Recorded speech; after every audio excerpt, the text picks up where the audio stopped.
Well, first and foremost, on behalf of President Trump and the First Family, welcome to the White House. We are delighted to have you here. And I want to thank you for what all of the members of the Philanthropy Roundtable mean to the life of this nation. For 30 years, the Philanthropy Roundtable has mustered the power of private charity to advance liberty, opportunity, and personal responsibility. And the contributions of the foundations represented around this table are immense and have changed lives across this country in incalculable ways. So thank you so much for all that the institutions that you represent have done. Today you have a membership of some 630 organizations and individuals. The causes you support make a difference in communities large and small. President and I are particularly grateful for your support for school choice and advancing those principles, as my friend Fred Klipsch has done from Indiana with Hoosiers for Quality Education for many years. It's emblematic of the leadership that we have all around this table. You represent the best of the American tradition of generosity, and I'm grateful to have a chance to talk to you about policies that we're advancing under President Trump's leadership here in our nation's capital, from tax reform to healthcare reform, and I look forward very much to your input. It's important to say that America is far and away the most generous nation on earth and in the history of the world. Our people have given a record $373 billion to charitable causes last year alone. More than 2/3 of American households give to charity each and every year. So I say thank you. Thank you on behalf of your president. Thank you on behalf of the American people for the generosity represented around this table. Now, each of us knows that charitable giving is fueled by generosity and by economic growth. And this administration is all about growth. I can assure you of that. From the first days of this administration, President Trump and our entire team have been working with the Congress to roll back excessive regulations, expand access to American energy, and the results speak for themselves. 800,000 new jobs created since January of this year. And so important to these foundations that are gathered around here, managing the portfolios that many of you manage, there's been almost a $3 trillion increase in stock market value since the outset of this administration. The American people are more confident in many quarters than ever before, and you see that reflected in the stock market and investments that Americans are making.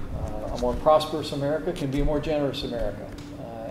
So I want to assure you that the President and I, our entire administration, are anxious to get your counsel on how we might continue to promote economic growth. But with that said, let me say that in addition to tax reform that we want to talk about today, President Trump and I truly believe that one of the keys to spurring economic growth in America today is to keep our promise to repeal and replace Obamacare.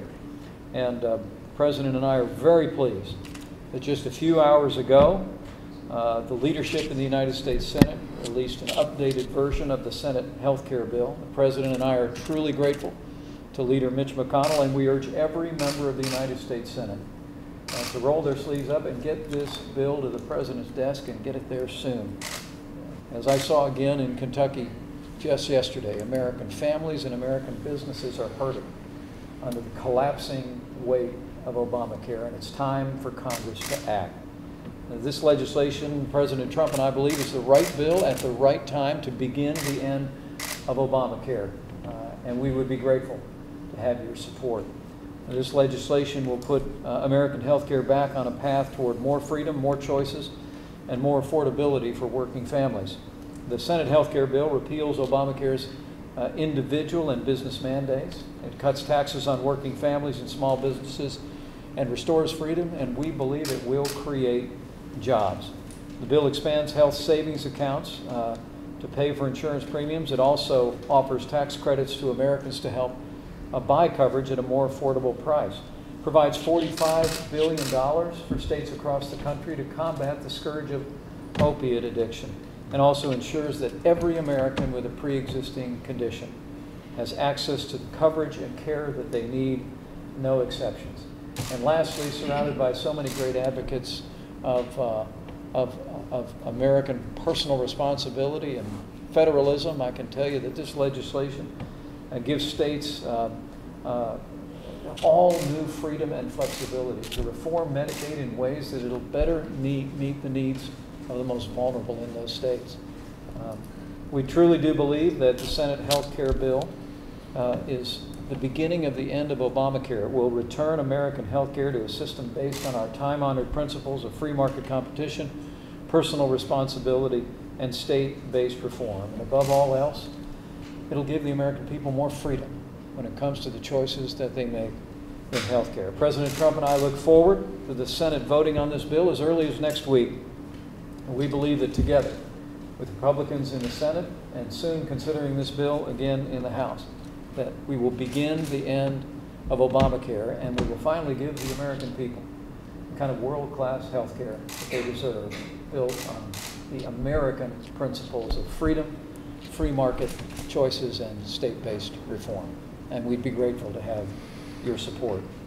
With that, let me express my appreciation to all of you who are gathered here, but most especially to the leadership of the Philanthropy Roundtable, and Adam Meyerson, if you'd like to make a few remarks. Thank you. Thank you so much, Mr. Vice President, for your leadership as a champion for charity and for economic growth. And thank you and Mark Short for taking the time to be with us today. America, as you said, Mr. Vice President, is the most charitable country on earth. No other country comes close. Voluntary private giving is central to our character as a people, and it is central to our freedom. Independent private giving sustains the independence of private institutions, our churches and synagogues, our universities and colleges like Hanover, our think tanks of left, right, and center, our health clinics for veterans, our crisis pregnancy centers, and the charitable deduction is an indispensable guardrail against the intrusion of government into our lives and into our communities. The deduction tells political leaders that money given to charity is not theirs, but belongs to civil society. We're in a great national debate now about whether the federal government is exercising too much control of our lives.